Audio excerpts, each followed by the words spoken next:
The first Armistice Day, the original name for Veterans Day, was established on November 11, 1919, in honor of the signing of the Treaty of Versailles exactly 1 year before. It was to hold a temporary time of peace from hostilities. Later, the name was changed to Veterans Day. The Tomb of the Unknown Soldier was established in 1921, and a federal holiday was made to honor all those who had participated in the wars. President Woodrow Wilson said in 1919, "To us in America, the reflections of this day will be filled with solemn pride in the heroism of those who died in the country's service, and with gratitude for the opportunity it has given America to show their sympathy with peace and justice." Do we personally know and show gratitude for a veteran? Do we strive for peace on that day? One such soldier we can feel gratitude for is Staff Sergeant Bud C. Argyle. Bud was born on June 15, 1925, in Logan, Utah. He began serving in the Air Force when he was 18. After a year of training, he was sent overseas. He was a tail gunner on a B-17 bomber, and nearly all his missions were laced with danger. His last mission, however, was fatal. To Ben C. Argyle, the Secretary of War desires me to express his deep regret that your son, Staff Sergeant Bud C. Argyle, has been reported missing in action since 3 December over Austria. Your son was well aware of the hazards involved in his job, but he wanted to serve his country in the capacity where he could do most to hasten the day of victory. Staff Sergeant Argyle, tail gunner on a B-17, has been listed as missing since December 3rd, when his plane failed to return from a bombing mission over Austria. After a month of not knowing if their son was dead or alive, his parents received a telegram. Reports just received through the International Red Cross states that your son, Staff Sergeant Bud C. Argyle, is a prisoner of war of the German government. December 3rd, 1944 was supposed to be the day of Staff Sergeant Bud C. Argyle's last mission. This assignment, compared to the others, was to be an easy one. They had made it to the target and everything was going fine, until the crew's cloud cover dropped and German fighter planes began to fire on them. We made it to the target. The bomb bay doors were open. It would appear that we were going to get away with it. The navigator was charting our way home when out of the sun, zooming down the nose section of the plane, came a dozen angry fighter planes and machine guns shooting angry flames at us. They struck an inboard engine, setting the wing on fire. Our plane went out of control. We were really going down this time. As I scrambled to get out, I discovered my tail hatch would not release. As I kicked at it, my portable oxygen bottle would pull away and I would lapse into a semi-conscious state. The last one out from the plane was the audio operator, and he was waving me out. As the chute opened, he said that he had a clear view of the plane as it was spiraling earthward. He said afterward that he saw me come out and he could not count to 10 before the plane exploded.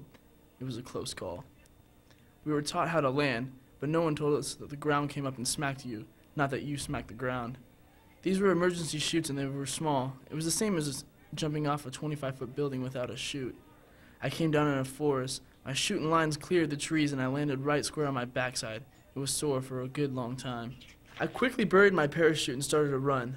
My boots had been torn off my feet as the escape hatch had closed on my legs. I was running over the frozen leaves in stocking feet. The forest had been surrounded and I soon could hear the barking of the dogs. It was not long before I could see forms closing in. I turned in every direction to seek out an escape. Suddenly my eyes fell upon a man with two ladies walking down a dirt pathway. They looked sympathetic, so I moved toward them with both hands in the air. They captured me.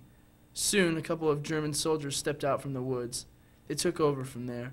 One soldier stuck a bayonet in my back and pushed me across a frozen plowed field to a house. An officer came out to the house, and in perfect English he spoke to me. You will be placed in a civilian jail until you can be kept somewhere else. Most of our crew made it. We were all held at Wels, Austria, in a civilian jail for a week. I had nothing but one bowl of alfalfa soup per day. We were exposed to Allied forces bombing day and night.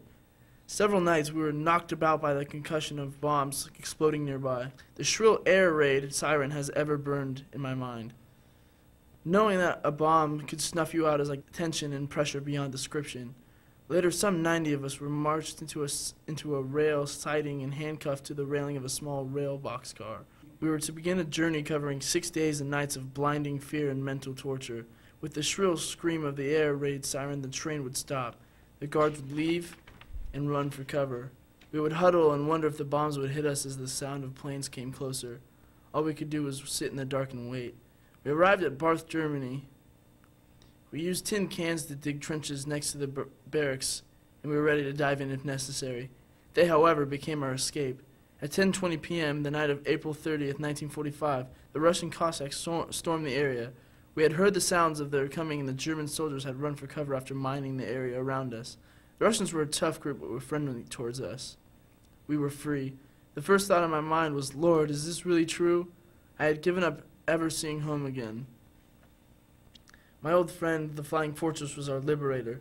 They flew in to take us to France. We spent a week being deloused, and I had to get up to 90 pounds before I could be released and given an open-end pass. Thus terminated 2 hard and lonely years packed with fear, privation, and hardships, and yet experiences for good. I learned to live with others, to share their joys, their heartbreaks, and to understand true comradeship. I learned to pray. Many prayers germinated out of fear and horror. Many prayers were out of thanksgiving.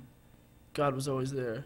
Many soldiers, like Bud, have suffered to serve our country and ensure its victory for peace. What do we do to honor them? World War I was supposed to be the war to end all wars. Veterans Day was established to learn from that mistake and not let it be repeated. Unfortunately, it has been repeated. Let us learn now and bring peace to our own country by striving for peace within our own realm of influence, even for a day, Veterans Day.